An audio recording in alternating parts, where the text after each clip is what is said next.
Oi, boa noite. Olá, boa noite. Tudo bem, Gisele? Marise, boa noite. Tudo bem? Tudo bem, graças a Deus. E você, como está? Boa noite a todos. Oi, Marise, boa noite. Boa noite, tudo Ah, bem? tudo bem, graças a Deus. Tá O bom. pessoal está entrando aí, a gente já inicia. Boa noite, pessoal. Oi, Boa Kellen, boa noite. noite. Boa noite, Kelly.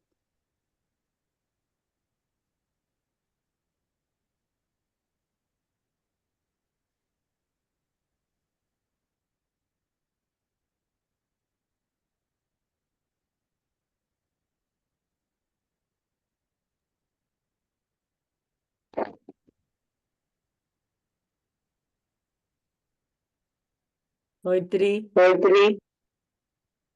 Oi, Adriana, Boa boa noite. noite. Boa noite. Mário também já está aí na área. Tudo bem, Mário? Boa noite. Boa noite, Certinho?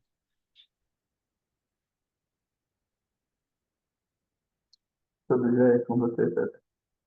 Beleza, graças a Deus. Tudo em ordem.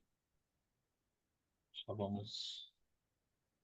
Eu vou dar mais 2 minutinhos e aí a gente já começa, tá bom?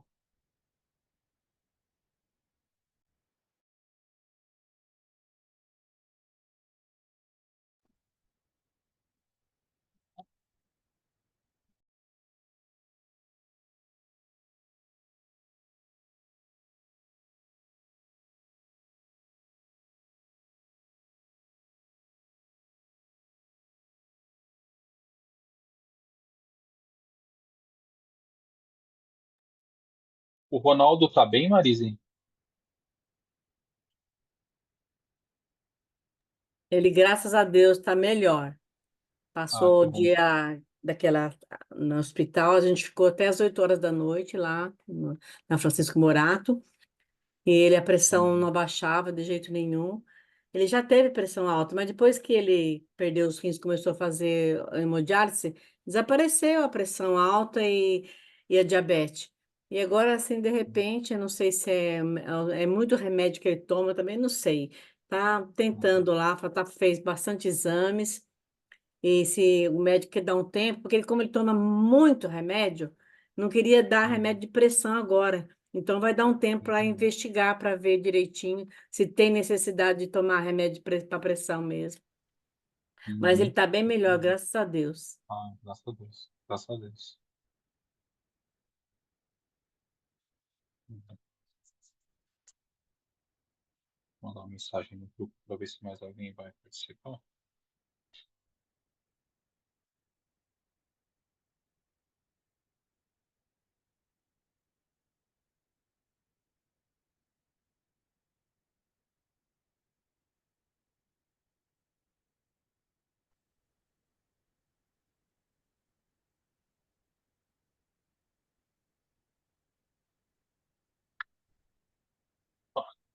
Fala, Léo. Tudo bem, meu irmão? Boa Bom te noite. ver. Igualmente. Boa noite, gente. Boa noite, Léo. Tudo bom? Tudo jóia. Tá. Dona Ana tá chegando por aqui. Ah, tudo bem, Ana? Joia, Tudo boa noite. bem? Tá. Boa Então tá. noite, Dona Dia, Marise, Adrica. tudo certinho. Bom, pessoal, vamos iniciar então a nossa aula, né? Conforme o pessoal for chegando, a gente vai caminhando. Mas aí pelo menos nós já damos o start aqui, né? Para a gente já começar esse bate-papo de hoje. Hoje é uma aula bastante interessante, né? Eu até tinha pensado em começar ela de um jeito diferente. Eu ia falar assim para vocês: eis que te digo. E aí eu ia perguntar assim: a aula de hoje é sobre o quê? Alguém chutaria, não? Se eu começar assim, ó, eis que te digo. Vocês imaginam, já dá para imaginar sobre o que a gente vai falar hoje? O Não? rei é o profeta, né? É isso aí. Isso aí. Hoje nós vamos falar sobre os profetas, né? E onde. Onde está o Deus que cremos? A partir dos ensinos dos profetas, a partir da manifestação de Deus através dos profetas ali, principalmente no Antigo Testamento, né? Mas para a gente começar, gostaria de iniciar com uma oração. Posso pedir para você orar para a gente, Marise, para nós iniciarmos, por favor? Senhor nosso Deus, nosso Pai querido, nosso Pai amado, nós louvamos o teu nome, ó Pai, e falamos contigo no nome de Jesus, agradecidos, ó Pai, por este dia que está terminando já, pela noite que vem vindo, que o Senhor possa nos dar uma noite de paz, assim como o Senhor nos guardaste, cuidaste da gente durante o dia. Agora, nesse momento muito especial, quero te pedir pelo César, que está à frente aqui, desse estudo, ó Deus, que o Senhor possa falar através dos teus servos aos nossos corações, que nós possamos abrir a nossa mente e o nosso coração para ouvir a tua palavra e assim edificarmos ainda mais na tua palavra, que sempre nos edifica. Abençoe cada uma que está aqui, ó Deus, que teve o seu dia, que já trabalhou, que talvez esteja até cansado, talvez não tenha jantado ainda, mas eles estão aqui. Muito obrigado pela vida deles, os meus irmãos. Abençoe cada um, ó Pai, e dê a cada dia a força que é necessária para o dia a dia, ó Deus. Abençoe aqueles que estão enfermos, tenha misericórdia, também cure. Aqueles que não puderem estar aqui nesta reunião, também o Senhor esteja com eles, o Senhor sabe o motivo de cada um. Fica conosco, em nome de Jesus, nós te pedimos. Amém. Amém, amém, amém. Como vocês sabem, né, eu sempre gosto de ser um facilitador aqui na aula, né? Mas eu acredito que isso é uma construção onde eu aprendo um pouco com vocês, vocês aprendem um pouco comigo, juntos nós aprendemos com a palavra de Deus, né? Com aquilo que a gente vem estudando aí também sob o olhar aí do Carlos Messers, né? Que é o livro base que a gente está usando, Deus Onde Estás. E eu quero então já começar, já que eu já dei o spoiler, né? Falei que nós vamos falar sobre profetas, já perguntando para vocês assim, duas perguntinhas assim. O que é profecia para você, na sua concepção? E nós temos profetas hoje? Seria legal a gente começar já a nossa aula pensando a partir do próprio tema, né? Porque existe muita. Vou continuar falando aqui, já que ninguém se manifestou ainda, porque existe muita confusão e muitos equívocos a respeito desse tema, e a respeito do que é ser um profeta, como que é essa relação do profeta com Deus, como que é essa manifestação de Deus na vida do profeta, como que o profeta sabe que é Deus que está mandando ele falar, é, como que é isso, né? Então, eu queria ouvi-los assim, já de cara, assim, então, para você, né, o que é profecia e nós temos profetas hoje? Não Ah, precisa nem se estender muito, a gente vai mergulhar no tema depois aí, beleza? eu acredito que exista profetas hoje em dia, porque Deus é o mesmo, né? Então, se Deus quiser usar uma pessoa, Deus usa da maneira que Ele quer. Que profeta é assim, é uma pessoa, um servo de Deus, por exemplo, que comunicava ao povo aquilo que Deus queria, né? Então, eu acho que existe, viu? Eu, assim, nunca me deparei com um, nunca ninguém falou nada para mim. A única profecia que eu sei é a minha Bíblia, a palavra de Deus. Mas eu não sei lá, pode ser que eu gostaria de. Muitos ciganos já quiseram ler minha mão, mas também não deixei, não.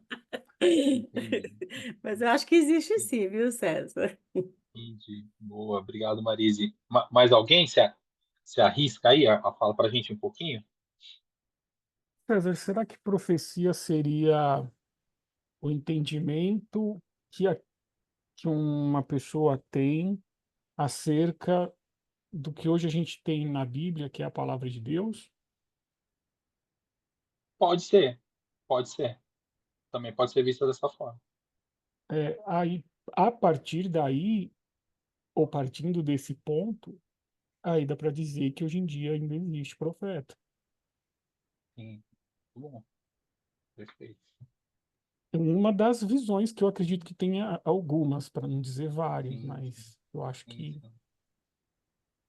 Muito bom. Balaão era um feiticeiro, né, César? Engraçado que ele E- era e- feiticeiro, o rei de Moabe, parece que foi que chamou ele para amaldiçoar o povo de Israel. E Deus usou ele para profetizar alguma coisa, não foi? Deus usou ele. Ele era o feiticeiro. Então, né? Exatamente. Ele era um abençoador ou um amaldiçoador profissional. As pessoas Então, contratavam ele para ele dar é, bênção ou maldição. e E Deus fez aí ele é dele lá um contra... certo momento profeta. Mais alguém? Eu acho Ellen? que o profeta, ele, pelo que eu, assim, pelo que a gente lê na Bíblia, ele sempre tinha um recado, uma instrução importante para o povo, né? E aquilo ia trazer algo de bom, ou salvação, ou alguma coisa assim para o povo, um alerta, né? Hoje em dia eu não sei se tem profeta. Nesse formato, sinceramente, eu não conheço, né? A gente vê em algumas igrejas também, né? Mas eu acho que não é igual era antigamente, algo muito mais, não sei, acho que é muito diferente, né? Acho que é muito diferente. É revelações de, sei lá, emprego, sei, dor de cabeça. Normalmente chamam de profeta assim, né? Alguma profetisa, ela revela. Então é algo muito assim particular, mas eu acho que quando a gente lê na Bíblia é bem diferente do que a gente vê hoje. Posso estar assim enganada pela minha experiência, né? Bacana, bacana. Mais alguém? Eu, eu Vai lá, Marião. acredito que existem tanto os profetas quanto os falsos profetas. E que, assim, lendo a Bíblia, é muito mais fácil a gente identificar um profeta porque está escrito lá. Hoje em dia é até meio confuso, é até um pouco mais confuso. É algo que exige um pouco de discernimento da nossa parte, saber identificar e diferenciar um profeta de um falso profeta, mas eu acredito que existe assim. Boa, boa, Marião. Mais alguém? Mas talvez porque a gente não tem ainda um consenso do que a gente considera profecia. A intenção dessa aula é que a gente saia daqui, pelo menos com uma base sólida do que é a profecia no texto bíblico. Uhum, De quem são uhum. esses profetas que Deus utilizou para falar com o povo de Israel, para falar com reis, para falar com outros povos, inclusive, né? E como que era esse relacionamento deles com Deus, como que era essa manifestação. Então, a intenção dessa aula é que a gente saia daqui, pelo menos com essa base, para a gente poder trazer para a nossa vida hoje, entender se nós é, também podemos ser profetas, como que essa profecia pode atuar nos nossos dias hoje. Essa é a nossa intenção e é esse caminho que a gente quer percorrer aqui durante essa aula. Que Deus nos abençoe e nos dê discernimento, né? Amém, E vai que a dar gente certo. consiga chegar nesse objetivo aí. Beleza? Mais Maravilha. alguém? Ou a gente pode dar sequência aqui? Eu- vamos dar sequência? Então vamos lá. É, uma coisa bastante interessante, que a palavra profeta, né, lá do hebraico, a minha pronúncia pode sair meio bagunçada, se não me engano é Navi. Navi é o profeta, né? E o que significa essa palavra? Ela não significa aquele que vê o futuro. Ela não significa aquele que fala sobre o futuro. Ela não significa, entendeu? Não tem a ver com isso. O que é navio? O que tem a ver? Significa essa palavra? É aquele que é chamado ou fala em nome de alguém, percebe? Então, o profeta, no nosso contexto, ele é alguém que fala em nome de Deus. E ele tem Perfeito. consciência e ele tem convicção, certeza de que ele fala em nome de Deus. E aí é por isso que a gente vê, inclusive, os profetas do Antigo Testamento, eles sempre falando com muita autoridade, né? Falando, olha, ouvi a voz do Senhor e é isso. O caminho é esse, a direção é essa que Deus tem para o povo, que Deus tem para o rei. Às vezes algumas palavras de correção até, né? A gente tem um exemplo lá de Natã, por exemplo, quando ele chega em Davi, e Natã era um profeta de Deus, e Natã chega em Davi, ele conta uma história lá de que um homem tinha, vocês devem se lembrar disso, né? De que um homem tinha vários animais, era um homem muito rico, né? E aí ele tinha um vizinho pobre que tinha um único, se eu não me engano, era um único cordeirinho lá, né? E era um cordeirinho de estimação da casa, né? Era como nossos cachorrinhos hoje, era um animal querido que, meu, tava dentro da casa lá, sentava do ladinho do sofá, aquela coisa toda, né? E aí esse homem rico recebe um visitante E ele resolve, então, matar a ovelhinha do vizinho para servir para esse visitante, né? E aí Davi fala, ah, quem é esse homem? Ele merece morrer e tal. E aí Natan aponta dele e fala, ó, esse homem é você. Então é porque Davi tinha ele que era rei, ele que tinha todas as mulheres do reino que ele quisesse ter, muitas esposas, inclusive, etc. Tal. E ele vai e pega a mulher lá de um dos soldados, de Urias, né, que estava na guerra e tal, e ele vai e pega essa mulher para si.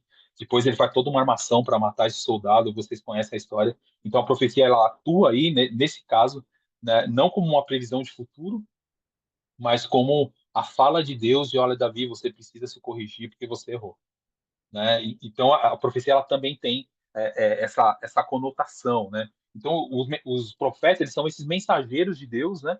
Que eles vão comunicar qual que é a vontade de Deus para o povo de Israel. Então eles não são videntes do futuro, mas são intérpretes da realidade à luz da aliança de Deus com o povo. Legal? Uma coisa muito interessante que o Carlos Mestres ele vai contar para a gente, e a gente vem falando isso praticamente em todas as aulas, nós estamos na quinta aula, praticamente falando todas as aulas, nós sempre observamos o contexto em que o texto está sendo escrito, em que o texto foi escrito, né? O tempo em que ele foi escrito, o que estava acontecendo lá, por que foi dito daquela forma, né?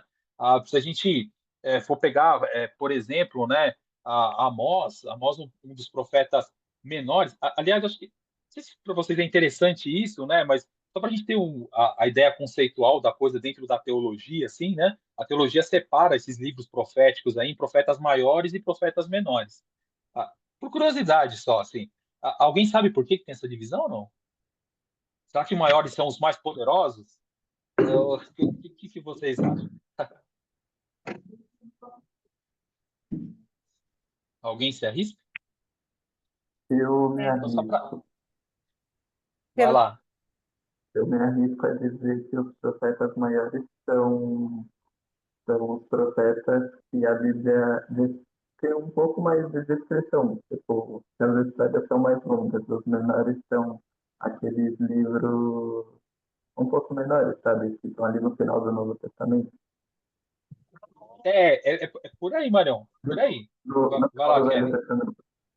Isso, velho. Isso aí. Por aí. A Kelly ia arriscar também? eu ia falar igual o Mário, é pelo tamanho dos livros, né? Isso, é pela quantidade de escritos que tem, né, desses profetas, né? Porque se fosse pela questão assim de maior, que realizou mais coisas, ou Deus usou mais de outra, provavelmente Elias tinha que estar nessa relação aí, né? E Elias nem deixou um livro para gente, né? Nós não temos um texto de Elias, nós não temos um texto de Eliseu, nós vemos as histórias deles, né? A partir dos escritos lá do livro dos reis, do livro das crônicas, né? Mas nós não temos diretamente um livro desses profetas e de outros também. Então, mas é só a título de informação, assim, né? Então, profetas maiores, os que escreveram mais textos, né? E profetas menores, os que têm textos menores aí a partir das escrituras. Tá todo mundo me ouvindo? Estão me vendo? Tranquilo, né? Ok, tá claro. Então tá bom. Mas vamos seguir, então. Então vamos lá. Eles eram intérpretes da realidade, né? À luz do que eles estavam vivendo. Então eu comecei a falar, inclusive, do profeta Amós, né? E da situação em que Amós estava, né?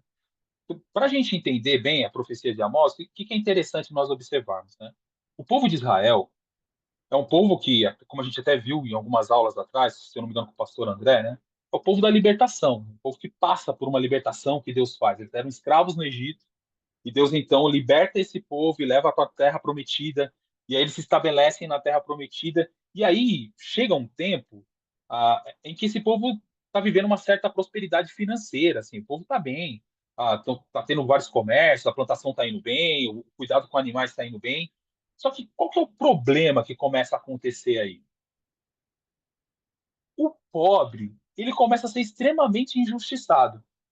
E aqueles que estavam endividados, eles começam a ser, isso dentro do próprio povo de Israel, tá? Não é gente de fora, não. E aquele que vai ficando endividado, quando ele não tinha mais como pagar a sua dívida, ele pagava a dívida se tornando escravo de quem ele era devedor. Olha só. Então, o que estava acontecendo ali no contexto de Amós, né? Era um tempo de prosperidade financeira, a coisa estava indo bem e tal, só que o povo que era o povo da libertação agora estava escravizando a si mesmo. E é aí que isso começa a incomodar o coração de Amós e provavelmente incomodar o coração de Deus, né? Porque aquela nação que foi escolhida por Deus para ser luz para o mundo, para ser bênção para o mundo, para mostrar para o mundo como vive, ela estava se autodestruindo. Ela estava oprimindo seus pobres, ela estava oprimindo a viúva, ela estava oprimindo o estrangeiro. E aí isso começa a tomar Amós de tal maneira que mesmo Amós não sendo, Amós não era alguém do templo, Amós não era alguém assim diretamente ligado à religião judaica, né? Amós era um agricultor, Amós cuidava de vacas e tal, de bois, né? Mas ele começa a observar as coisas e ele começa a perceber que Deus tem incomodado ele com toda essa situação de injustiça que está acontecendo no meio do povo. E aí ele vê um pedreiro passando a plana, né, para construir, aplanando uma rua, aparecer, sei lá o que for, e ele começa a entender que, opa, Deus também vai tornar plana a coisa aqui. A gente tem que voltar todo mundo a ser igual, tem que acabar com essas diferenças que nós estamos tendo, percebem? E aí ele vai começando a entender as coisas que ele vê e as coisas que ele observa como aquilo Deus trazendo lições para ele, trazendo instruções para ele, para que ele possa trazer isso para o povo, falar para o povo e para a liderança do povo, né, que Israel está tomando um caminho que não é o caminho de Deus. Ele está chamando o povo de volta para aquilo que Deus planejou.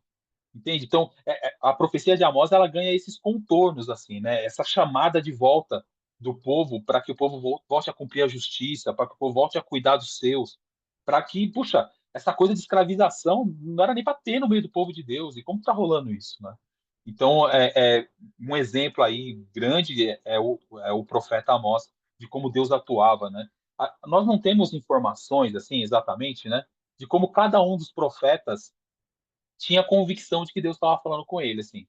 Se era uma voz que eu via no ouvido, se era um pensamento, se era algo que ele observava, né, acontecendo, e naquilo ele recebia uma iluminação, né, do Espírito, né, para que ele interpretasse aquilo como uma mensagem de Deus e ele pudesse trazer isso para o povo. Então, não existe como dizer, não existe uma regra, né, de Deus sempre fala dessa maneira, Deus sempre, aliás, né, o nosso Deus é um Deus é, gigantesco que a gente não consegue compreender a totalidade dele. E ele se manifesta de formas mais diversas e mais absurdas, assim, que a gente nem pode imaginar.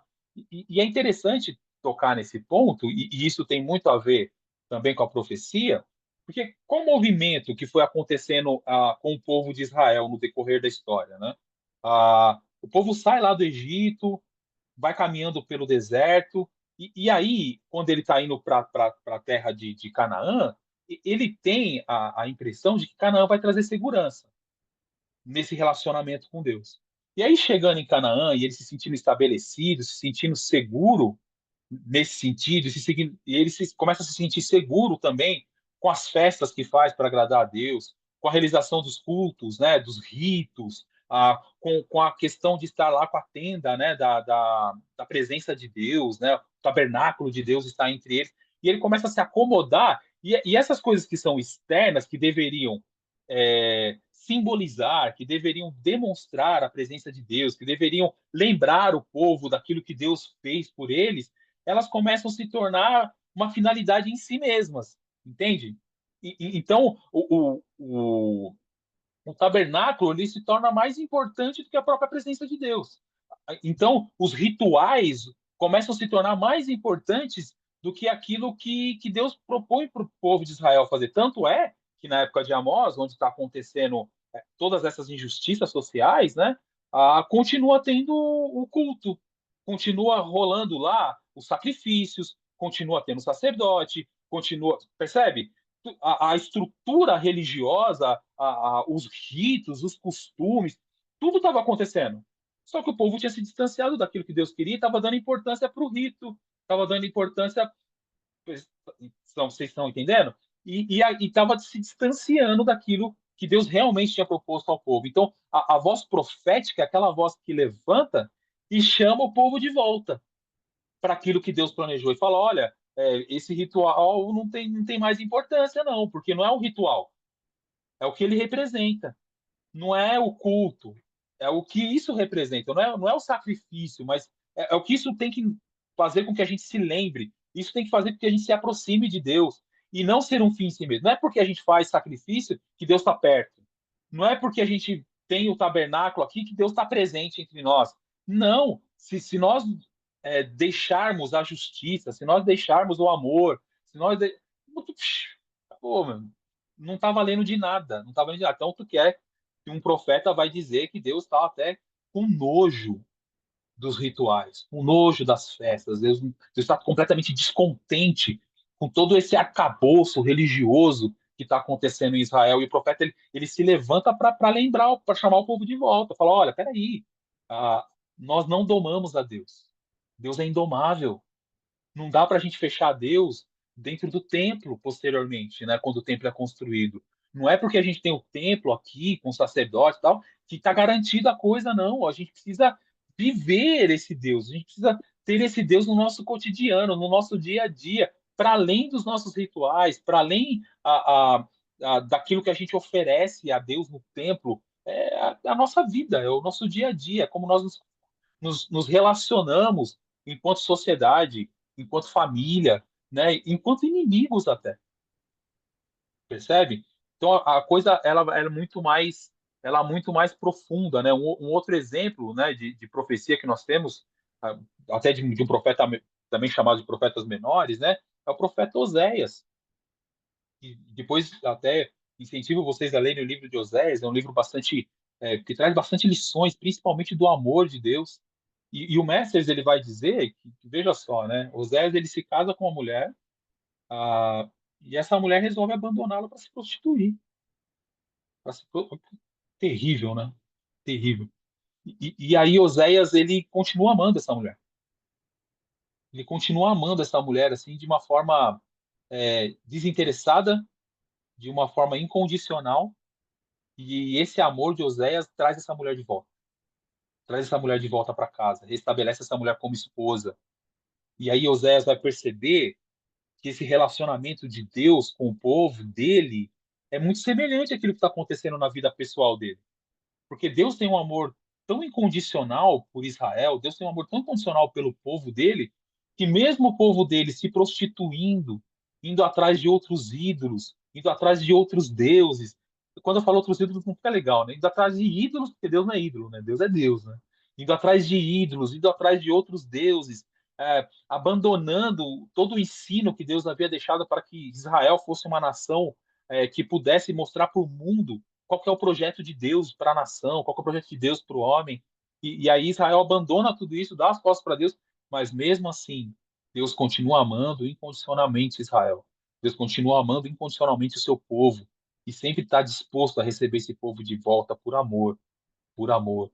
E aí, né, muita gente às vezes fala que, mas no Antigo Testamento, onde está esse amor aí? Está lá, tá lá também, e tá lá também na mensagem dos profetas, né?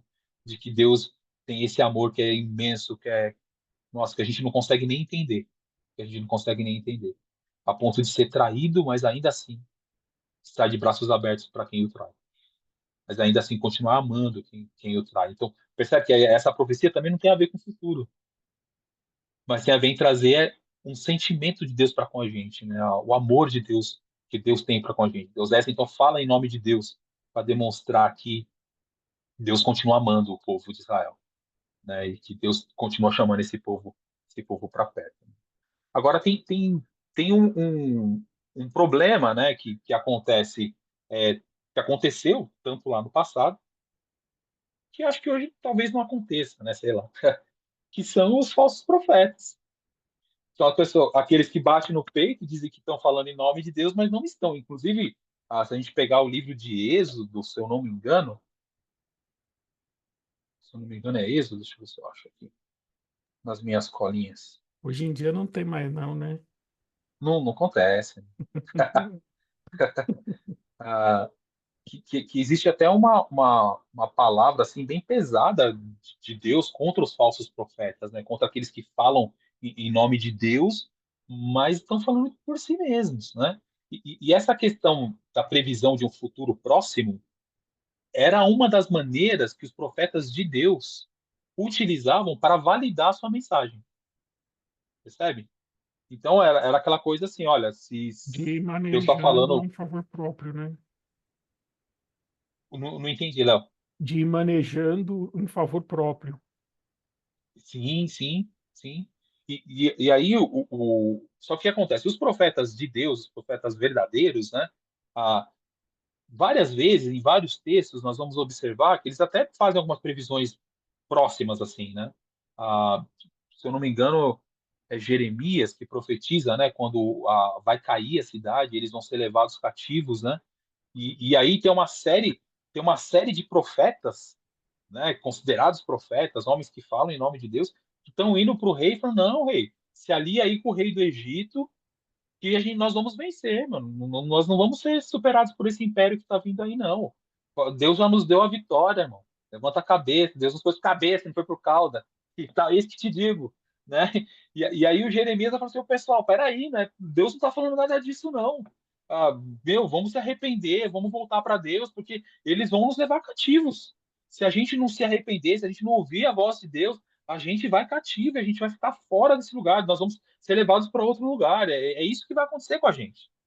E a profecia de Jeremias se cumpre pouco tempo depois, né? Inclusive Jeremias é tido como falso profeta, né? E Né? sofre assim coisas terríveis, assim, a ponto de ser jogado dentro de um fosso. Ah, judiam bastante do Jeremias, acusando Jeremias de não ser ele o profeta de Deus. Mas por quê? Porque Jeremias não estava falando aquilo que agradava, aquilo que o povo queria ouvir, aquilo que o rei queria ouvir, né? E qualquer semelhança com a nossa realidade hoje é pura coincidência, né? Então, hoje a gente vê muito essa questão da profecia, sempre falando de prosperidade, pode ver, sempre falando de prosperidade, né? Sempre falando de bênção, assim, de cura, né? Prosperidade, cura, uma causa na justiça que Deus vai te abençoar e você vai ter a vitória, né? É a empresa que você vai abrir, putz, a empresa que vai dar certo, é a viagem que você vai fazer, sabe? Coisas que as pessoas gostam de ouvir, Só o coisas positivo. que cai de... Oi? Só o positivo. Só o positivo. Enquanto o profeta de Deus, né, que traz a mensagem de Deus, essa mensagem nem sempre ela é tão agradável, porque muitas vezes essa mensagem mostra para a gente o nosso erro, mostra que a gente está se distanciando daquilo que Deus planejou para nós, daquilo que Deus colocou para cada um de nós sermos e fazermos, né? Então, isso já acontecia também lá nos tempos bíblicos, no tempo do Antigo Testamento, né? De alguns profetas irem se levantando e falando coisas para agradar o rei, para ficar de boa com a nação, para ter popularidade, para ter benefício próprio, né? E aí, inclusive atrapalhando, né? A voz de Deus de ser realmente ouvida por todo o povo, né? Tudo bem até aqui? Alguém quer comentar alguma coisa? Quer fazer alguma colocação? Quer fazer uma pergunta? Eu ia Não me deixa falando comentar, sozinho. eu ia comentar quando você estava dando um exemplo, quando você estava contando do povo de Israel, quando eles chegaram em Canaã, e eles ficaram confortáveis ali até se estabelecerem. E você estava falando assim, que o que eles deveriam fazer por Deus acabou meio que perdendo o verdadeiro sentido. E hoje, nos dias de hoje, o Natal e a Páscoa, eles acabam sendo meio parecidos. Na Páscoa, por exemplo, a maioria das pessoas, muitos não sabem, e para outros a Páscoa é trocar chocolate. O Natal é ganhar presente. E Uhum. isso é uma das coisas que também continua acontecendo até os dias de hoje.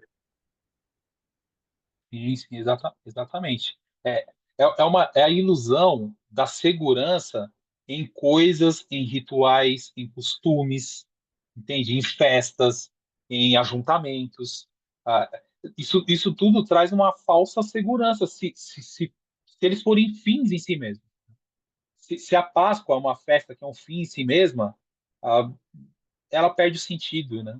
Ela distancia a gente do verdadeiro sentido, né? Que é o sangue de Jesus vertido por nós, a ressurreição de Jesus, né? Que é a nossa vitória sobre a morte, né? Que é a nossa religação com Deus e tantas outras coisas mais, né? que é essa passagem, né, de escravo agora para libertos, né, em Jesus. E aí ela vira uma festa de chocolates, entendeu? E aí a pessoa fala, não, mas eu sou religioso, porque eu, eu comemoro a Páscoa, eu comemoro o Natal, com muita alegria. Aí o Natal, ele deixa de ser a representação, né, do nascimento de Jesus, da vinda do Deus encarnado ao mundo, e passa a ser uma festa de confraternização, de paz. Ó, que também não é uma coisa ruim, né?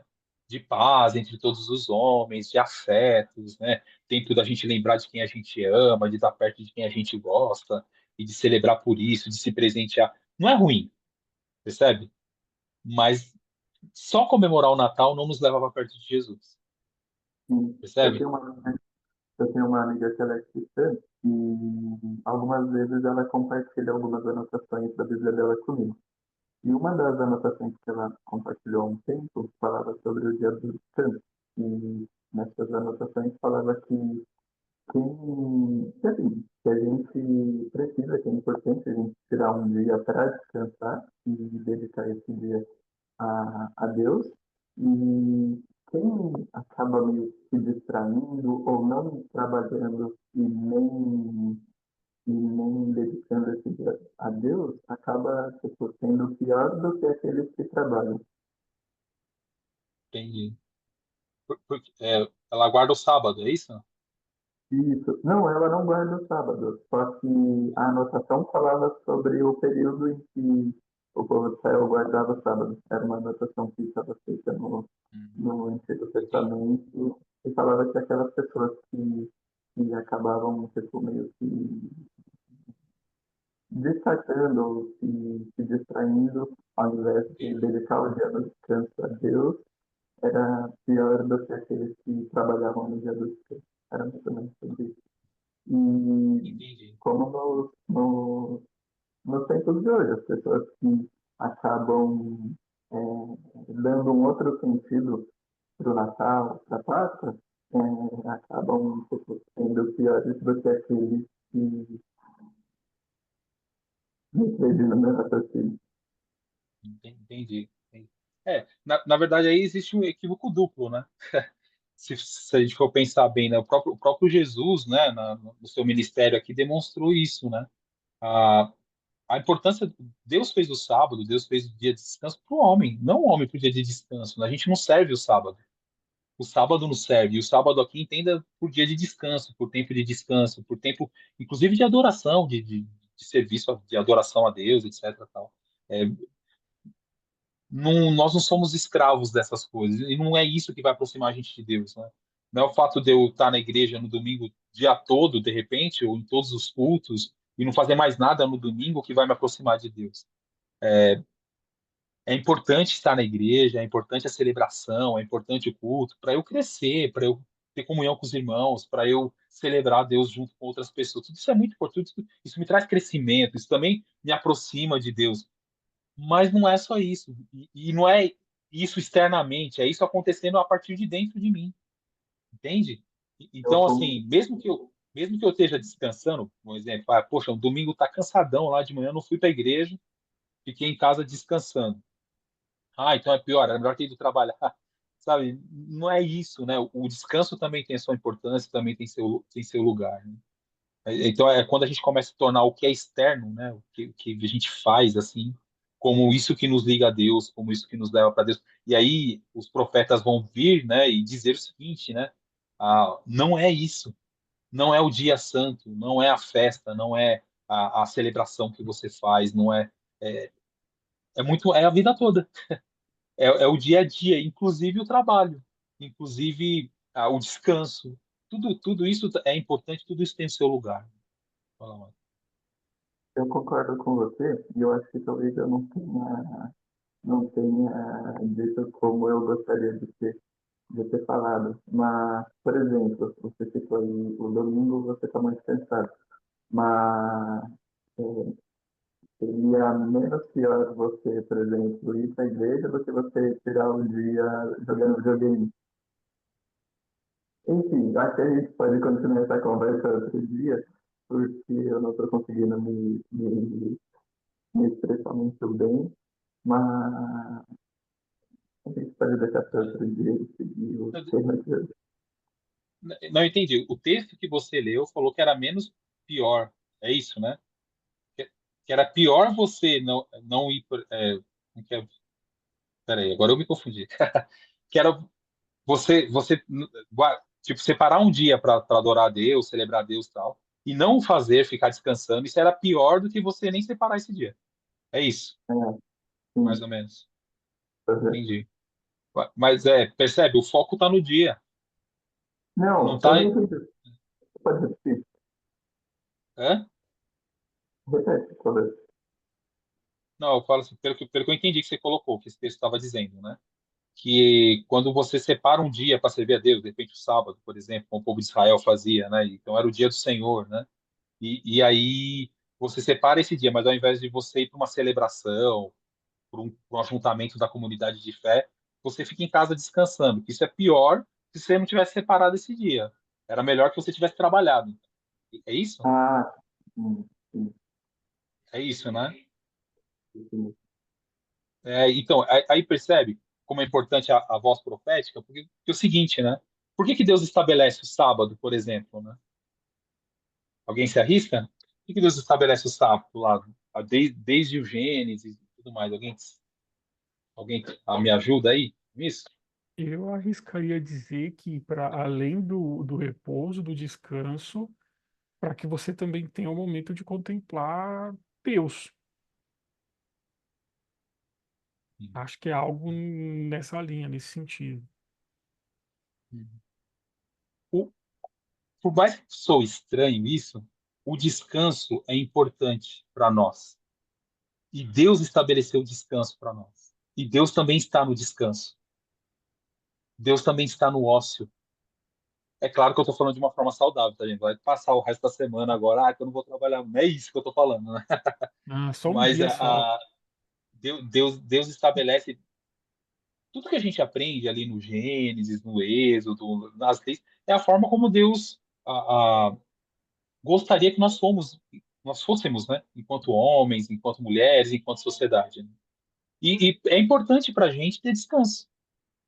E isso nos faz bem, isso renova as nossas forças, isso, né, tem até um texto bíblico que vai dizer que Deus dá aos seus enquanto eles dormem, né, que a gente não precisa andar preocupado, ansioso e tal. Então, percebe? Só que é isso, esse movimento que acontece, por exemplo, com relação ao sábado, com relação ao descanso, a gente até ficar na dúvida, pô, mas será que eu posso descansar mesmo? Aí a pessoa trabalha de segunda a sábado, das 6 da manhã às 10 da noite, aí no sábado vai para casa às 4 da tarde, de repente, sei lá. E aí, se ela no domingo ela quiser acordar meio-dia e não ir na celebração da manhã, a gente fala que ela está errada. Não é isso que, não é para isso que Deus nos chamou, né? É importante que ela descanse. Não precisa ter esse dia para dormir, para estar com os seus, para sentar na mesa com a sua família. É assim que Deus nos criou, seres relacionais, seres que cansam, né? E que precisam de descanso. Esse descanso é importante, é importante. Eu sei que fugi um pouquinho, mas é legal que é um tema talvez mais atual até, né? Mas que demonstra como muitas vezes o rito, o costume, ele começa a assumir um lugar de importância que ele não tem, porque é externo, porque é externo, entende? Então, os profetas de Deus, né, eles vão levantar a sua voz e chamar o povo de volta. Falar, opa, calma lá, você não está errado em descansar. Pode descansar, meu. Pode descansar, isso é importante para você, isso é bom para você. Deus também trabalha enquanto você. Deus continua trabalhando enquanto você descansa. Fica tranquilo, né? Fica tranquilo. Mas é isso. Vamos seguir aqui.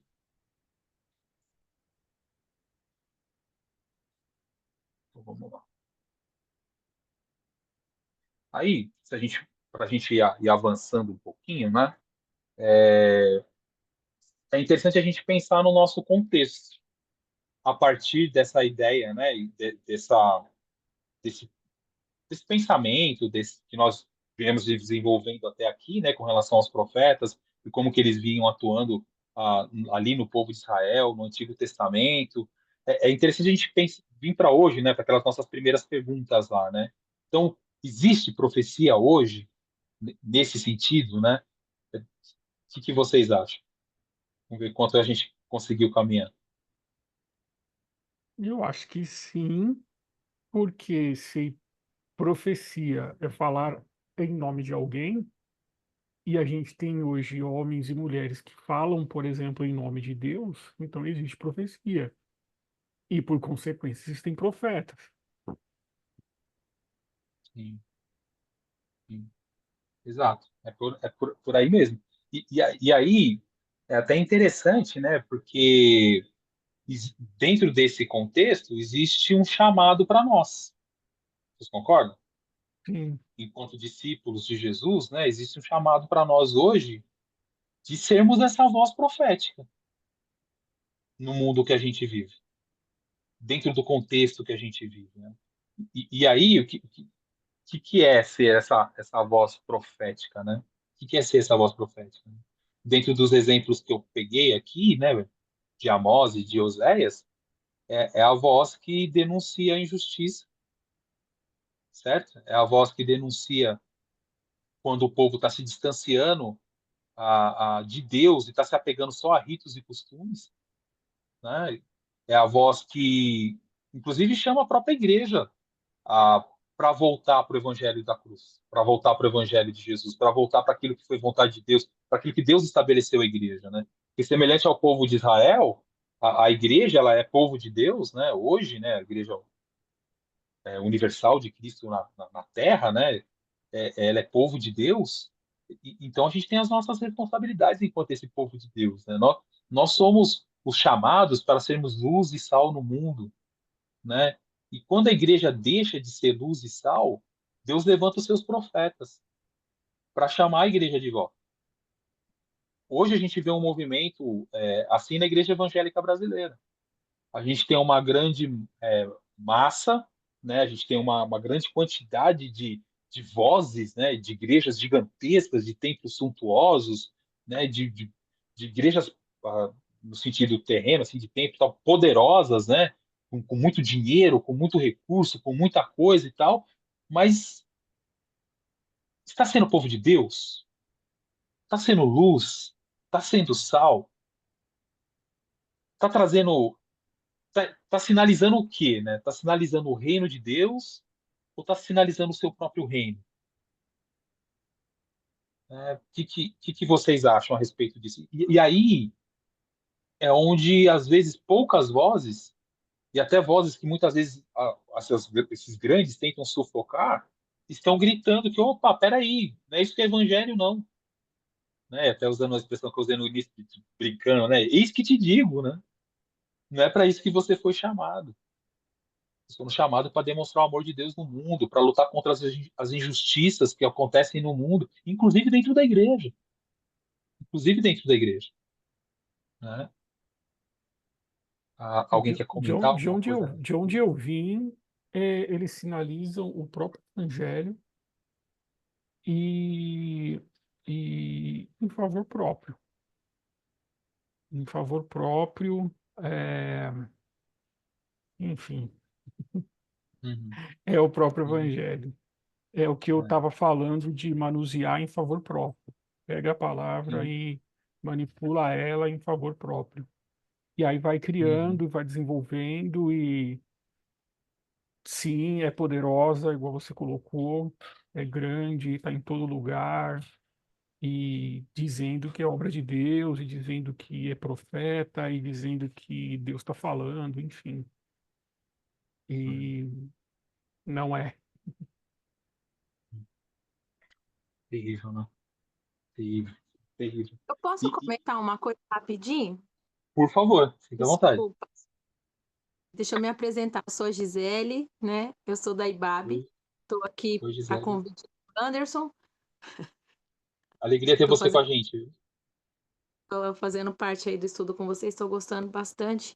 E eu queria só comentar uma questão que quando você começou a falar sobre os falsos profetas aí, eu na antiga igreja que eu era, eu vivi muito disso porque eu tinha um problema para engravidar e o que eu mais ouvia na igreja é que eu iria engravidar o mais rápido possível. Todo final do ano eu tinha uma gravidez, eu passei todo mês era uma gravidez diferente e a gente viveu uma situação muito grave assim dentro da igreja porque era todo mundo sabia que a gente queria, então todo o tempo os profetas vinham falar a mesma coisa e desgastou de uma forma que eu acabei saindo da igreja exatamente por conta disso. Semana passada, a minha família sofreu uma perda muito grande. Uma prima minha faleceu na segunda-feira passada, né? Fez 8 dias ontem.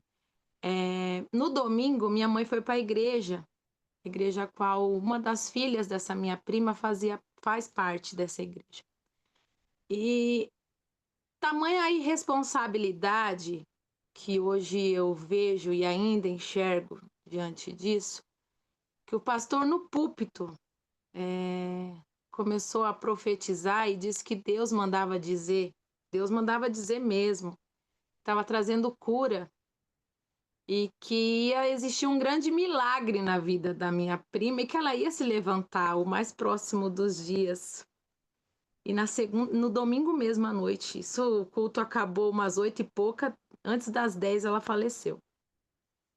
Então você vê o tamanho do estrago que isso fez numa das filhas que não é cristã e que tinha ido para a igreja e que no momento lá do velório ela começou a gritar dizendo que Deus tinha prometido que a mãe dela ia ser curada.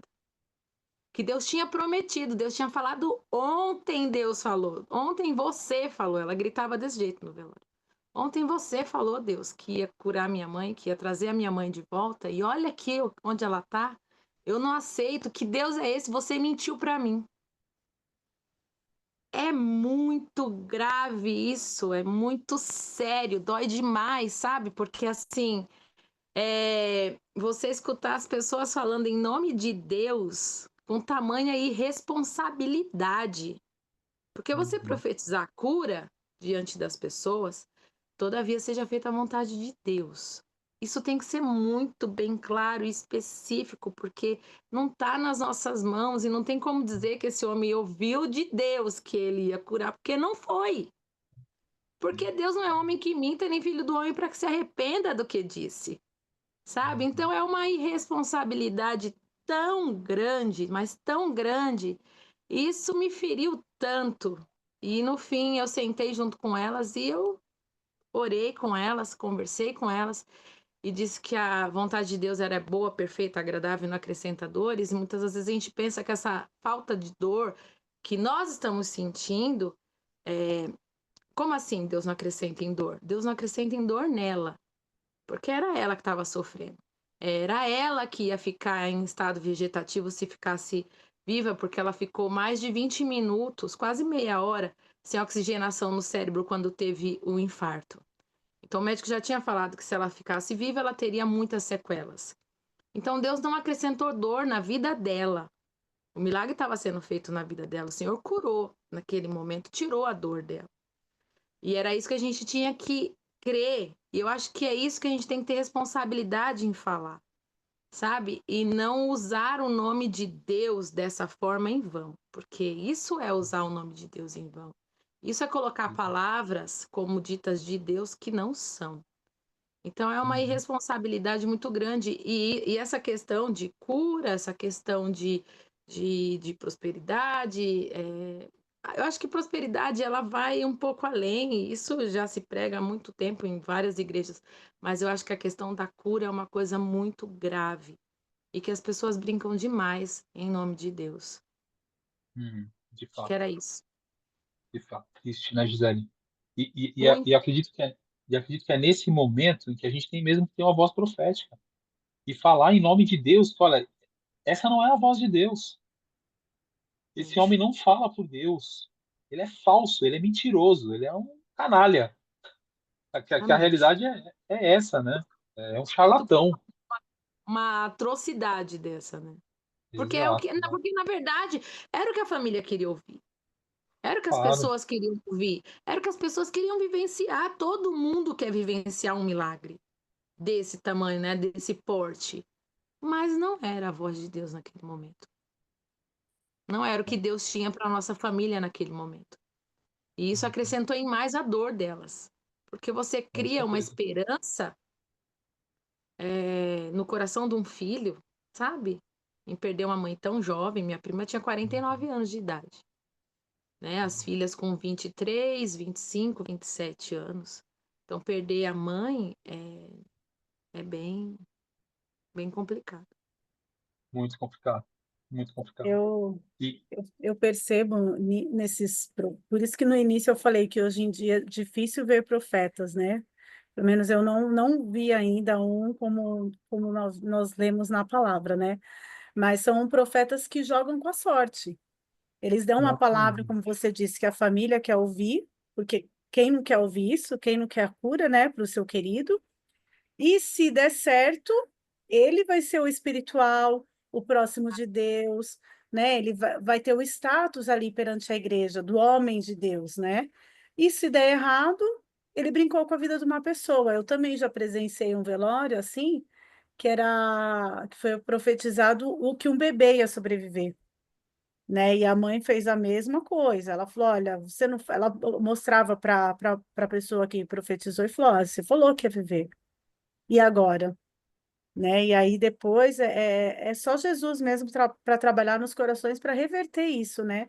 Porque infelizmente essas pessoas parece que têm um poder na vida das pessoas que até a pessoa entender que aquele homem ou aquela mulher é um falso profeta, eles preferem desacreditar de Deus, né? A frustração é tão grande que acaba desacreditando de Deus e não do homem. Então é bem complicado mesmo. É porque o estrago já foi feito. De fato, é um jogo para algumas pessoas, porque é o que a Kellen falou. Ele joga, ele fala que Deus falou e que vai curar. E se por um acaso isso acontece, a igreja dele vai estourar de gente, Uhum. porque ele é um homem de Deus, enfim. Milagre aconteceu ali, né? E o milagre aconteceu ali, Na exatamente. vida dele, É, porque ele foi o mal, vaso usado, né? mal comparado, é aquela casa lotérica que recebeu o prêmio da Mega Sena a semana passada, todo mundo corre lá para jogar naquela casa lotérica, É. entende? É a mesma coisa. Se desse certo, você podia ver que ia encher a igreja. Só que ele jogou e, obviamente, não funcionou. E como é que vai cobrar dele agora essa posição? Né? Você falou que ia acontecer e não aconteceu. Aí ele vai virar para você e vai dizer que não era da vontade de Deus e ele se exime. E acabou, entendeu? Ele se exime. No momento do velório, o que eu fiquei assim espantada é que no momento do velório chamaram ele para dar a palavra lá e tudo, e aí ele começou a falar, ele falou: "E eu abençoei, eu clamei, eu orei, e eu trouxe a cura, mas a última palavra foi de Deus", Tá como vendo? se assim, Deus não quis, porque a vontade dele era de cura, como de qualquer pessoa É seria. óbvio, exato. E olha que horrível que ele tá dizendo, Eu né? Tá fiquei, dizendo, a eu minha vontade é boa, a de Deus nem tanto. nem Exato. O que tanto Deus fez aí? Eu fiquei É queria, assim, sério? Deus não quis, exato. eu fiquei assim, eu falei, Deus, não é possível que eu tô ouvindo isso, sabe? Porque eu não sei, eu acho que eu tô mal acostumada com esse tipo de palavra, porque eu não ouço esse tipo de palavra na igreja. O que a gente escuta de ter profetas na igreja hoje, eu realmente eu admiro bastante o trabalho da IBAB hoje, que eu vejo muitos profetas ali. Eu vejo profetas, sabe onde? Lá na Cracolândia, servindo as pessoas lá na Cracolândia. Eu vejo profetas na cozinha, quando a gente está lá fazendo um jantar solidário para alguma criança, dentro de algum lar, sabe? Dentro dos lares da Batista, lá que a gente vai. Eu vejo os profetas fazendo esse tipo de trabalho, levando realmente a palavra de Deus desta forma, aquele que necessita, da forma que necessita. Então, eu consigo enxergar Deus nessas pessoas. Eu consigo enxergar os profetas nessas pessoas que estão ali para servir, né? Ou em qualquer outro lugar, não só ali, como em qualquer outro lugar. Então, eu consigo enxergar os profetas agindo desta forma, em nome de Deus, dessa forma. Mas levando esse tipo de palavra morta, sabe? E falsa, mentirosa. Perversa, né? Perversa. É, é, é, é horrível. Eu fiquei realmente, eu fiquei eu fiquei bem decepcionada, assim. A vontade que eu tive de verdade era de, no final, assim, olhar para ele e falar: toma vergonha na sua cara. Não fala mais em nome de Deus dessa forma, sabe? Mas eu acho que eu tô meio que estagnada já com esse tipo de coisa, já não me influencia mais. Mas eu tinha que falar com elas, porque eu acho que elas Uhum, com precisavam certeza. ouvir isso, sabe? Uhum, E com não certeza. acreditar nessas pessoas. Exatamente. E eu acredito, Gisele, que isso que nós estamos fazendo aqui, me entendam bem, é um movimento profético. Por quê? Não porque aqui a gente tem autoridade, pô, nada disso, mas porque a gente está chamando as pessoas de volta para aquilo que é palavra de Deus, não palavra de homem. Porque a gente está trabalhando, batalhando, pedindo o Espírito para dar discernimento, para que a gente pegue a Bíblia, aplique a nossa vida real, cotidiana, no dia a dia, a, nos ensinamentos do Espírito e não em ensinamentos humanos, e não em manipulação humana, entende? Então isso também passa por esse tempo de estudo bíblico, por esse tempo de proclamação do Evangelho. Quando a gente proclama o Evangelho, de certa forma, a gente está profetizando contra aqueles que têm manipulado o povo pela religião e pela religião evangélica, principalmente, né? Então, essa denúncia, ela faz parte do movimento profético, entende? Então, quando você senta com seus familiares e fala, olha, aquilo que vocês ouviram não é voz de Deus, você está fazendo aquilo que Jeremias fez. Quando ele chega para o rei e falou, rei, cuidado aí, meu. Estão falando para você ir para a batalha, que vai dar certo. Não vai dar certo. Seu exército vai ser derrotado. Você vai morrer se você for por esse caminho. Entende? Então, nisso, eu já estou até já dando a minha opinião, assim, aquilo que eu penso, aquilo que eu acredito, né? Então, esse movimento profético de Deus, né? Até esse dom mesmo de profecia, é esse dom de proclamar aquilo que Deus fala de fato, aquilo que Deus quer que a gente fale de fato. E não é ficar brincando com a vida das pessoas, não é ficar brincando com sentimento, não é ficar brincando. Nossa, falta até palavra para falar o que esse tipo de atitude significa, né? É destruidor, é diabólico, é demoníaco, né? Não tem como usar outra expressão, né? E eu acredito que é aí que os profetas lá do Antigo Testamento eram tomados até assim de um sentimento de falar, olha, Deus vai destruir você, porque, né? Olha o que você está fazendo com o povo, né? Olha o que você está ensinando para as pessoas. Mas é claro que a gente entende pelo Evangelho de Jesus que não é isso. A gente deixa essa ira no trono da graça de Deus, e é Deus que vai cuidar, não porque Deus vai se irar e se revoltar, nada disso, mas Deus vai tratar com ele da forma como Deus quiser tratar com ele, né? Mas é difícil para nós humanos, é difícil digerir, né? Esse tipo de coisa, assim. É Obrigado difícil. obrigado por compartilhar com a gente, viu, Gisele? Muito, Obrigada a muito vocês. importante aí a sua fala. E tem mais um detalhe, assim, que os profetas sempre vão chamar a atenção, como a gente vinha comentando lá atrás, né, que teve esse movimento do povo de Israel, né, de se começar a se apegar às coisas que lembravam aquilo que Deus fez e tornar aquilo finalidades em si mesmo, né? E os profetas estão chamando o povo a se lembrar da gratuidade, da amizade e do amor de Deus. Bonito, né? E o Carlos Messers, ele destaca isso no livro dele, que ele fala o seguinte, que Deus ele quer ser respeitado por nós por essa amizade. Deus não quer ser manipulado por nós. E o que isso significa, né? Trazendo para o nosso contexto hoje também, né? E isso acontecia naquela época e hoje acontece de uma forma um pouco diferente, né? Naquela época, então o povo começou a ter uma consciência, um pensamento de que se ele sacrificasse, Deus abençoava. De que se ele realizasse as festas, Deus traria a bênção sobre o povo, Deus traria a chuva no tempo certo, entende? Então, não era a fé ou a confiança, né, melhor dizendo, no amor e na amizade que Deus tinha com o povo, mas era uma forma de tentar manipular Deus, de tentar manipular o sagrado, de tentar pegar o sagrado que é indomável, né, e trazer para dentro de uma caixa e manipular conforme aquilo que o povo queria, entende? E hoje acontece a mesma coisa, né? Então, algumas pessoas vão começam a ir para a igreja, a frequentar uma igreja, a buscar Deus, para descobrir as formas com que ela pode manipular Deus. Quais são as ferramentas que ela pode utilizar para que Deus age em seu favor? Entende? Então, a voz dos profetas, então, é para dizer o seguinte, né? Que, Deus, esquece isso aí. Você não vai manipular Deus, você não tem ferramenta para você fazer com que Deus faça o que você quer. Deus faz tudo isso por amor. Deus faz tudo isso por graça. Deus faz isso pela amizade que ele tem por você. Porque ele te salvou, ele te resgatou, ele te libertou. E ele fez isso por amor, mesmo sem você merecer, mesmo sem você fazer alguma coisa que pudesse virar, né, os olhos dele para você. Ele te ama já antes disso, né? Ele já se propôs a ser seu amigo antes disso, né? Então isso também faz parte de uma voz profética que chama o povo de volta para aquilo que Deus é e para o relacionamento que Deus quer ter conosco, né? Que não é esse relacionamento de troca, não é esse relacionamento de barganha, não é esse relacionamento comercial, né?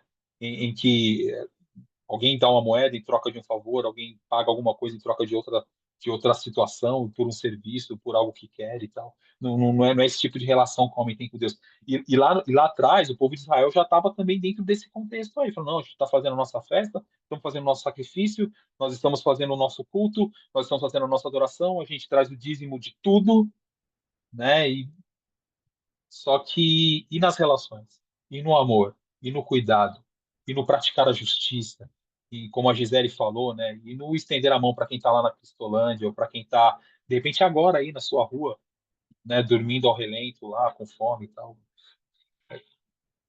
Onde que é que está esse relacionamento nosso com Deus? Onde que é que isso tem se manifestado na vida, né? Porque a celebração, o culto, a adoração, ela tem que ser expressão de uma vida, né, daquilo que está acontecendo na vida real, né? Não ser uma finalidade em si mesmo. Então, estou aqui, realizei o culto, boa, bora viver, vou lembrar de Deus de novo no próximo celebração e tal.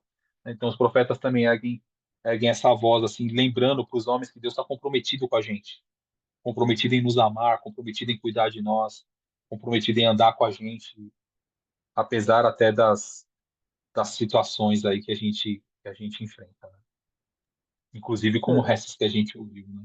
E que dá vontade de ir lá e falar, meu amigo, tá? Pelo amor de Deus, fecha sua boca, né? É isso. Alguém quer comentar mais alguma coisa?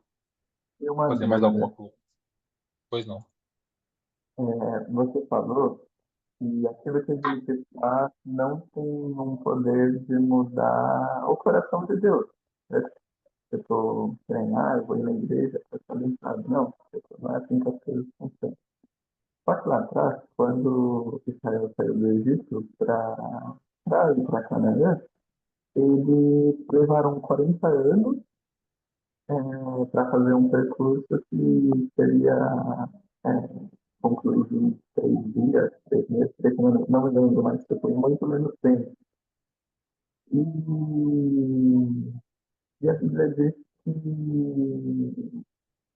se eu não me engano, que assim, eles acabaram levando muito mais tempo por causa da dureza do coração deles. Concorda ou discorda? Se eu estiver errado, pode me corrigir.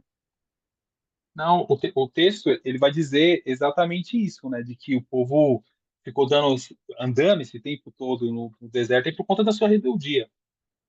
Inclusive, por conta, muitos, a maioria, né? 90 e tantos por cento da população que sai do Egito não chega em Canaã. Os únicos dois que fizeram essa travessia toda aí foi Josué e Caleb, né? Que chegam até o final. Agora, uma coisa interessante que você tocou, Mário. Vamos refletir, né? Vamos refletir. Ah, Deus pegou o povo, colocou numa nuvem e transportou para Canaã? Não. Se o povo tivesse obedecido, Deus ia pegar uma nuvem, pôr eles em cima da nuvem, puf, e jogar lá dentro de Canaã? Também não. Os nossos atos têm consequências. As nossas escolhas têm consequências. E essas consequências não são a partir de um Deus que está manipulando as situações e as coisas, entende? Ou as peças num jogo de xadrez. São consequências das nossas próprias escolhas, porque, como eu disse, a proposta de Deus para o povo é uma proposta de amizade, de amor, de relacionamento de amizade. No relacionamento de amizade você não impõe, você não obriga, você dá liberdade.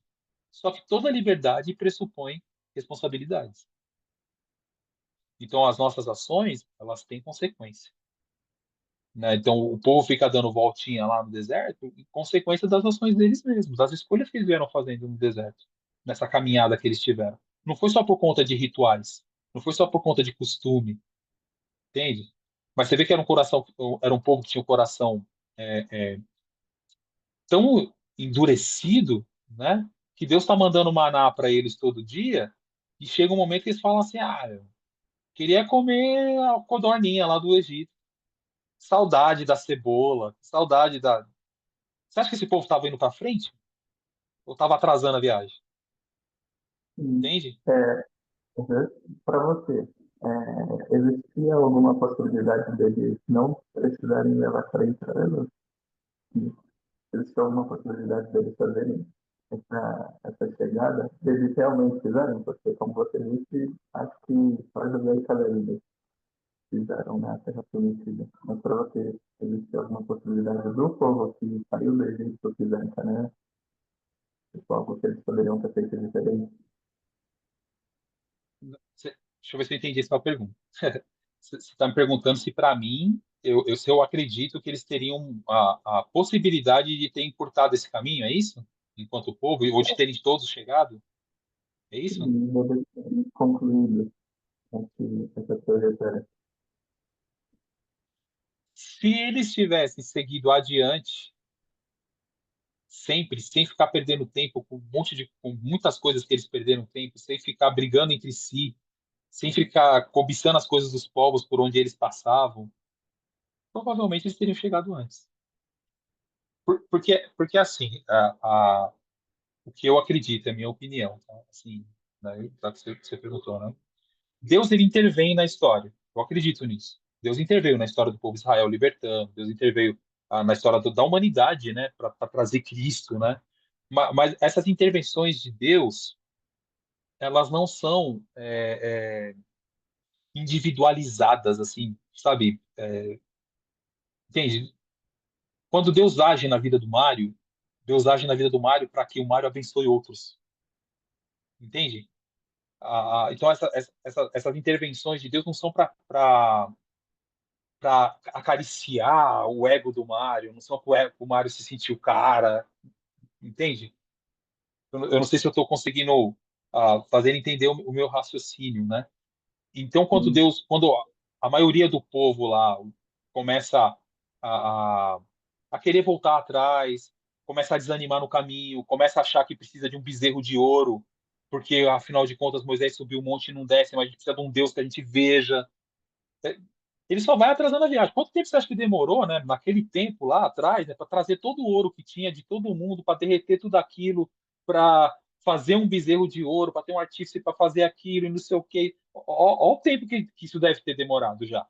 E entre tantas outras coisas. Então, eu acredito que são circunstâncias que o próprio povo impôs a si mesmo, por ser desobediente, por não acreditar na amizade que Deus tinha proposto para eles, no amor que Deus tinha por eles, e estarem sempre olhando para trás. Isso é aquilo que eu penso a respeito disso, entendeu? E Deus ele vai assim intervindo. Eu acredito que às vezes até transformando coisas ruins em coisas boas. Deus é tão misericordioso que às vezes mesmo nas besteiras que a gente faz, ele converte aquilo em bênção de alguma maneira, pela misericórdia e pela graça dele, né? E isso também não é uma regra, né? Isso também não é uma regra, mas eu já tive experiências assim na minha vida, assim, de Deus, de eu perceber que Deus agindo assim, apesar do que eu tinha feito de errado, mas Deus tendo misericórdia e atuando. A Lucinete quer falar? Fala lá, Si. Quando você falou assim que as nossas ações têm consequências, e tem mesmo, né? Que quando Moisés foi para o monte, Deus deu as tábuas lavradas na mão dele, né? E quando ele desceu, que ele viu tudo aquilo, ele ficou irado e quebrou, né? Quebrou as tábuas da lei. Só que Deus não deu outra para ele. Falou, agora você vai e você vai lavrar as tábuas, né? Ele teve a primeira ele recebeu direto de Deus, a segunda ele foi lavrar as pedras, porque Deus não deu de novo de mão beijada, né? Então, então, embora ele tenha sido obediente, mas na ira ele quebrou, né? Então Deus falou assim: então agora você que vai fazer o trabalho. Eu não vou mais te dar as tábuas lavradas na sua mão. Agora você vai lavar as tábuas, né? Exato. Exato. Porque assim, às vezes a gente é meio incoerente até na forma como a gente acredita, né, no evangelho, na atuação de Deus para com a gente, né? A gente fala assim, Deus ele nos dá liberdade. E aí a gente quer que Deus às vezes não nos dê liberdade, para a gente não fazer besteira e tudo dar certo, né? Só que Deus ele nos dá liberdade mesmo, de fato, né? Inclusive liberdade sobre nossas próprias vontades, desejos e tal, que a gente tem força em Deus para que a gente possa resistir e não se render a elas, tá? Então, isso é maravilhoso, né? Esse relacionamento que Deus tem de amizade. Eu achei bastante interessante essa colocação do Messias, né? De que o relacionamento que Deus propõe é um relacionamento de amizade, de afeto. Não é de troca, né? Em nenhum sentido, assim. E isso significa. E a gente, pensando nas nossas relações humanas, né? Você não obriga um amigo a fazer alguma coisa porque você sabe que aquilo vai fazer bem para ele. Às vezes você pode dar um toque, você pode alertar, né? Assim, pode chegar e falar assim, ó, vai por aí não, vai dar ruim, né? Vai dar ruim e tal, cuidado, tá? Não, eu vou fazer, então, beleza, então. Aí faz, quebra a cara, aí volta chorando, aí quem é amigo de verdade abraça, fala, não vai, eu te disse, né? Vai abraçar e vai continuar a caminhada. Nós somos assim, né? E Deus nos respeita nesse sentido, né? Ele não nos manipula. Até uma coisa assim que eu vi muito quando eu era criança, né? Que eu venho de uma tradição pentecostal, assim, na minha infância e tal, né? E eu lembro que tinha uma discussão dentro da igreja pentecostal que eu fazia parte, se o espírito do profeta era sujeito ao profeta ou não era sujeito ao profeta. Olha que coisa estranha. Não sei se alguém já ouviu isso também. Porque o que acontecia, né? As pessoas eram tomadas, né? E começavam a falar línguas estranhas, e aí trazer interpretação dessas línguas e tal. E muitas dessas pessoas, quando voltavam desse, eu vou chamar de transe, para a gente entender bem, falavam assim: eu nem sei o que aconteceu, escureceu tudo, não tenho a menor ideia do que eu falei. Parece que quem estava usando essa pessoa é esse Deus que a gente está conversando aqui, anulando completamente a vontade, anulando completamente a consciência, anulando completamente o juízo. Então, acredito que isso também é algo que a gente pode denunciar, né? Levantar uma voz profética e dizer: cuidado, isso aí não é de Deus, não, presta atenção. Então, mais alguém quer comentar alguma coisa, falar alguma coisa? Não? Então vamos lá. Para a gente ir caminhando para o final da aula, eu gostaria de pensar com vocês um pouquinho, então, como que a gente pode ter essa voz profética hoje, no nosso tempo, né? Que ações, né? Que a gente tem observado, né? A gente já falou um pouco sobre isso aqui no decorrer aí da aula, né? Mas quais são as injustiças que nós estamos observando hoje no nosso contexto, né? Como que a gente pode ter, então, uma voz profética na nossa comunidade? E quais são os desafios aí, né? Que a gente tem, as oportunidades de viver uma fé com compromisso. Esse compromisso, assim, de não se render, né? A costumes, rituais e costumes e rituais, né? Que possam nos iludir, que com isso a gente agrada a Deus, que possam estar iludindo a outros, que com isso eles estejam agradando a Deus, né? Então, quais são os nossos desafios hoje? Quais são as oportunidades que a gente tem enquanto profetas de Deus, assim, para atuar no nosso tempo? Me ajuda aí. Perguntei muita coisa, né? Em vez de pouquinho de cada vez. Então vamos lá, um pouquinho de cada vez, né? Quais são as principais injustiças que a gente observa hoje e que vale levantar uma voz profética aí para denunciar? O que vocês pensam a respeito disso? Dentro do Evangelho, falando de igreja evangélica no Brasil, é, os falsos profetas que a gente deu de exemplo aí, que a Gisele levantou, que eu levantei. Então, seria nessa linha, nesse sentido. Igrejas ou pessoas que se denominam profetas, lidando com a palavra de Deus, lidando com a Bíblia, a bel prazer, para se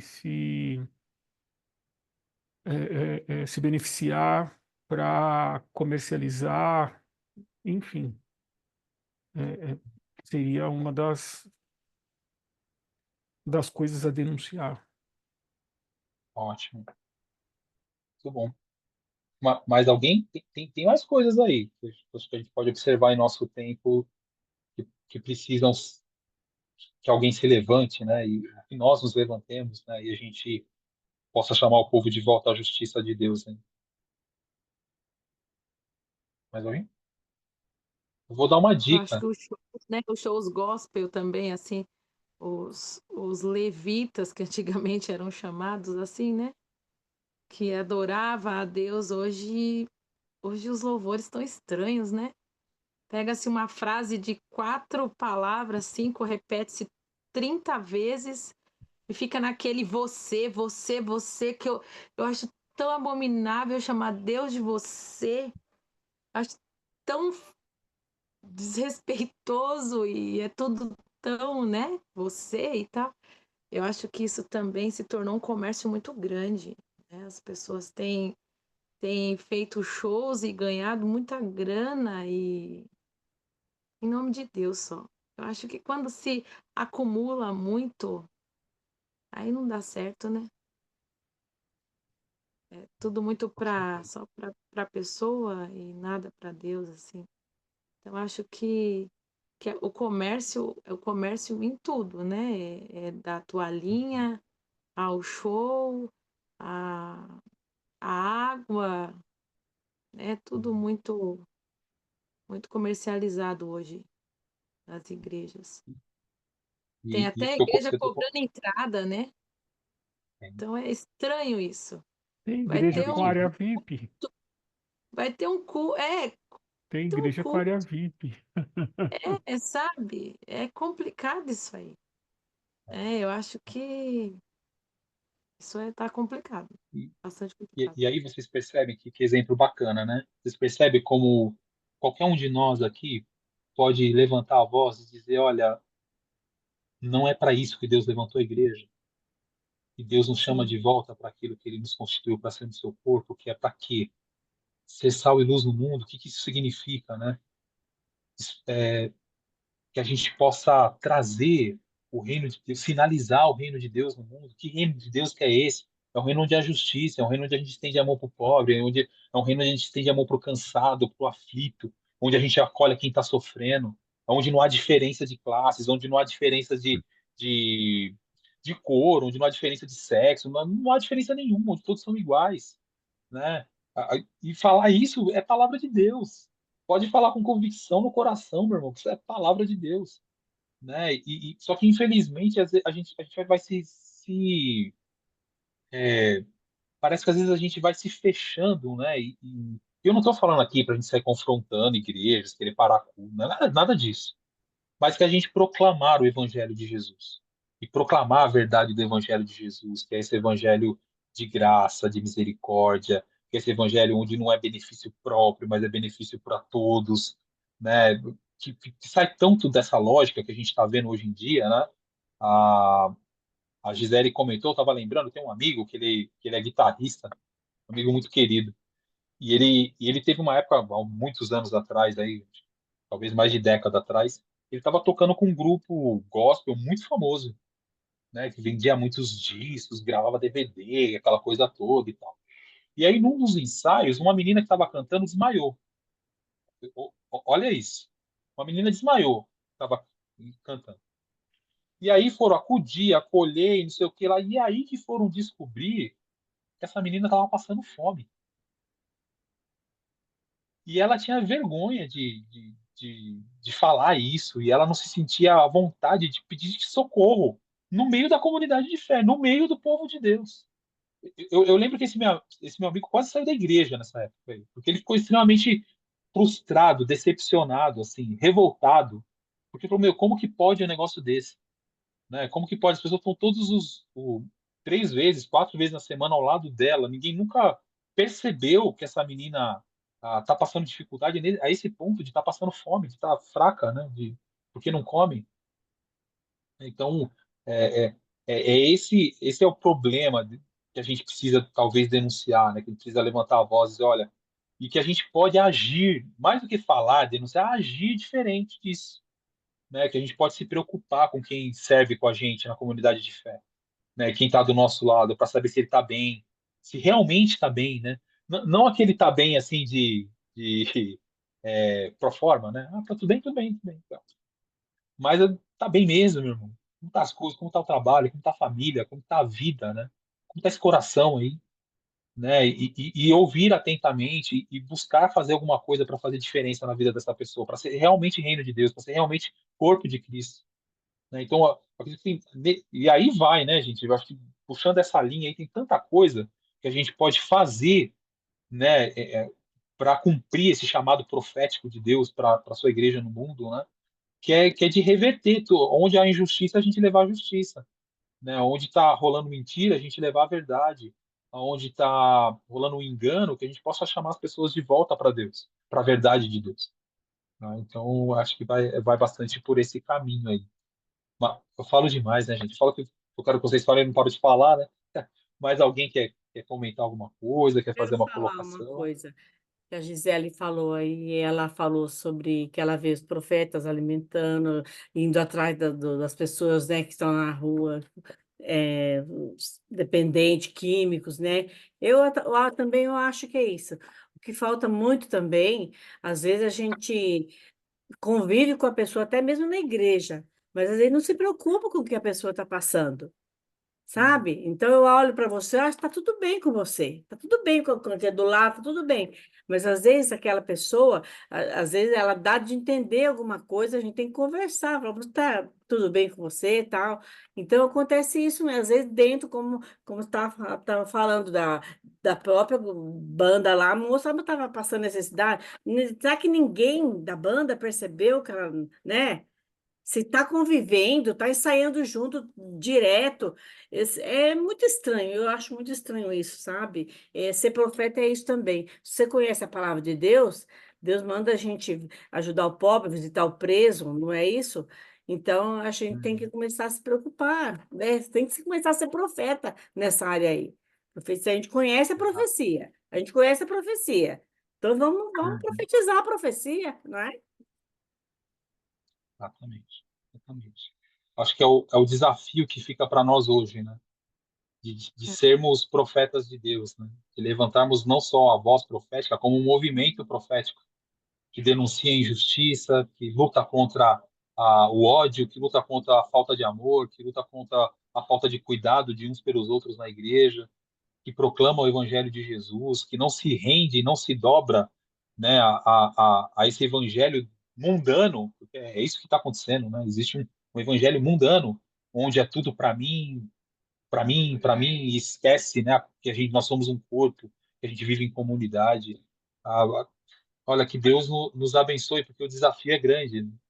E que a Hum. gente não caia nessas armadilhas, né? De repente se prender em costumes, se prender em rituais, se prender em coisas externas, achando que isso vai favorecer a gente diante de Deus, né? Porque a gente não precisa disso, né? Nós já somos favorecidos pelo amor dele, pela graça dele, pela bondade dele.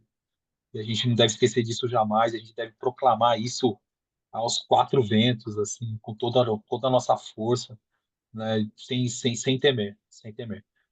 E quando eu falo sem temer, e eu já vou encerrar mesmo, uma coisa que a gente tem que ter em mente, assim, gente, nunca, nunca os profetas foram populares. Nunca os profetas estavam na graça de todo o povo, entende? Na graça do rei. Eles eram aqueles caras desagradáveis, assim, que não descia bem, sabe?